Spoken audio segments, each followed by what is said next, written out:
Happy Wednesday, everybody. It's Woohoo Wednesday, and we're back again to share a strategy that takes our focus from looking for the problems and what needs to be fixed to really focusing on what should be celebrated. I'm Liz Green, and we're back again for the first Woohoo Wednesday of 2022. Is anybody else feeling like, oh my gosh, is 2022? Like, did 2021 seem like it lasted 847 years? Kind of. Pop in a comment for wherever you're watching this. I'd love to know what you're doing to celebrate the new year. I am celebrating that, oddly enough, I have both of my daughters home for this week.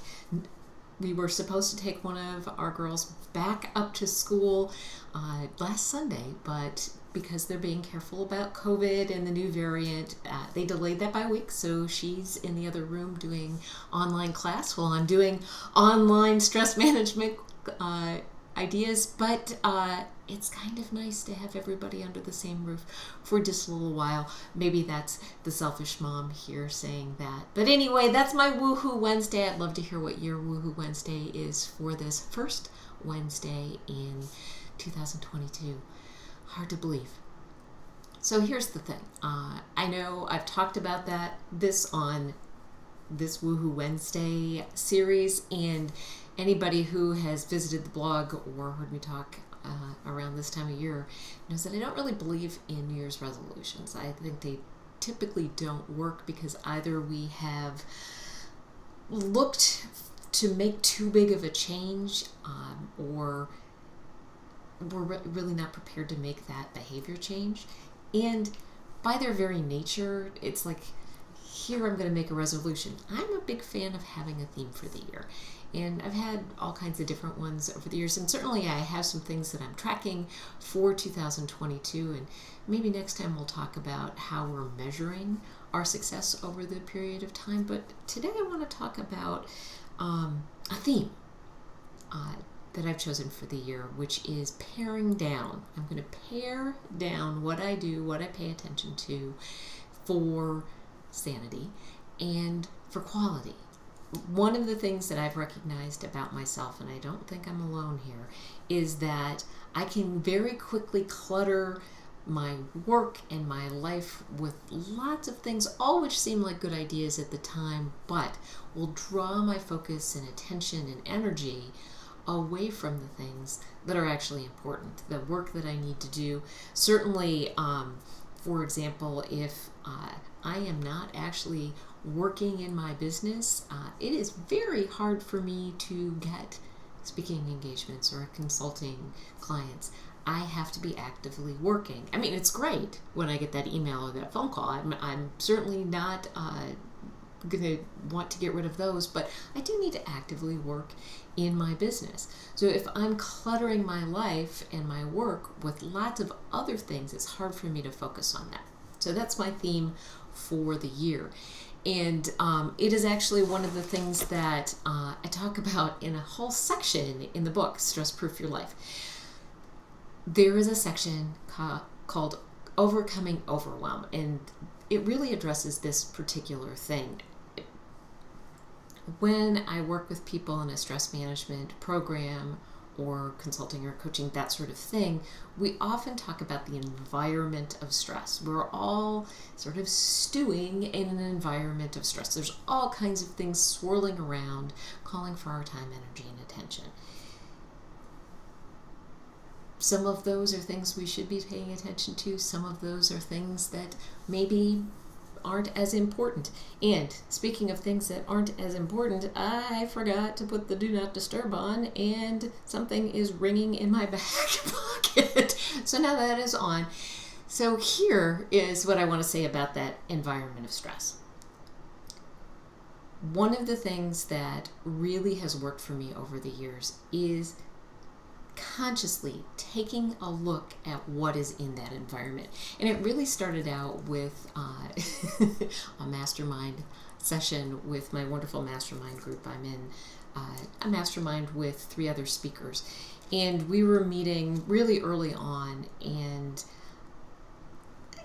I was pretty invested in making sure that they thought I was successful. So I wasn't really sharing the stew that was really causing me not to be able to get what I wanted to get done. So I wrote all the things I was paying attention to onto Post-it notes and stuck them all over the table and described what I was trying to pay attention to. And I had all kinds of different colors and sizes and all kinds of things. But what that did is, when it covered the whole table, it was a sign to me that this is why I can't get anything done, because there was so much calling for my time, energy, and attention.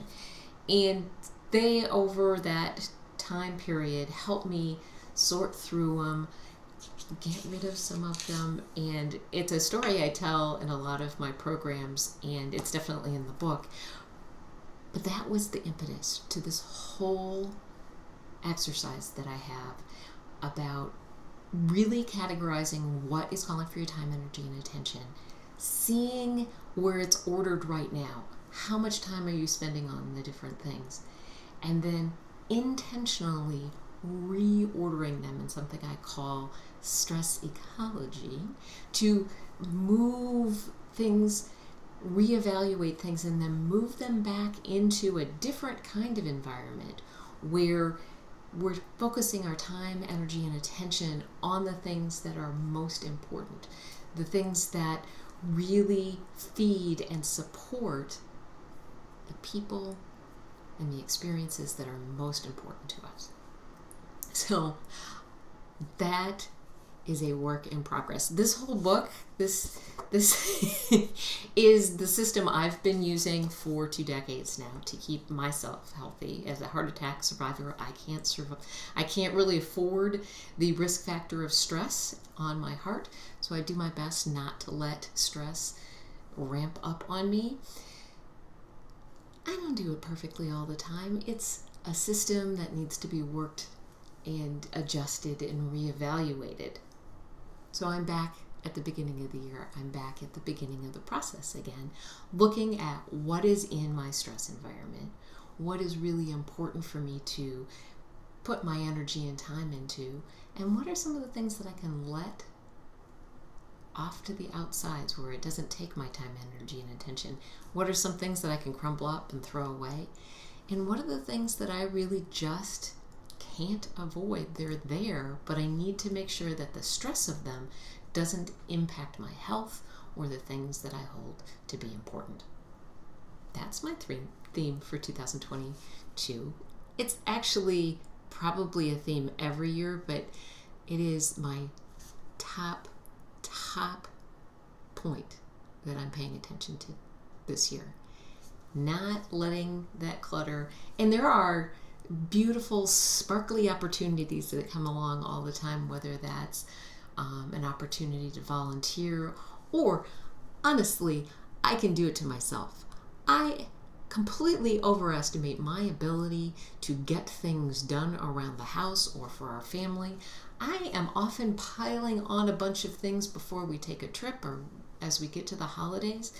And our experience this year, because as I mentioned, we traveled to go see the national championship for the women's volleyball, NCAA women's volleyball, right before Christmas. So there wasn't a lot of time if we were going to commit the time to do that. I pared down a lot over the holidays, and you know what? It was really enjoyable. Nobody missed the trees I didn't put up, or the decorations that didn't go up, or the pared down amount of baking that we did. It was lovely. It worked really well. So I'm carrying that on through to 2022. So if you're looking at, what does that look like if we're going to pare down, go visit stressproofyourlife.com. That'll lead you to the book and to my website. There's lots of blog posts and videos there. Help you along the way. I am so excited. Woohoo Wednesday is here. Share some woohoos out there. Call somebody up and tell them what you're excited about today. What's the thing that worked well over the holidays for you?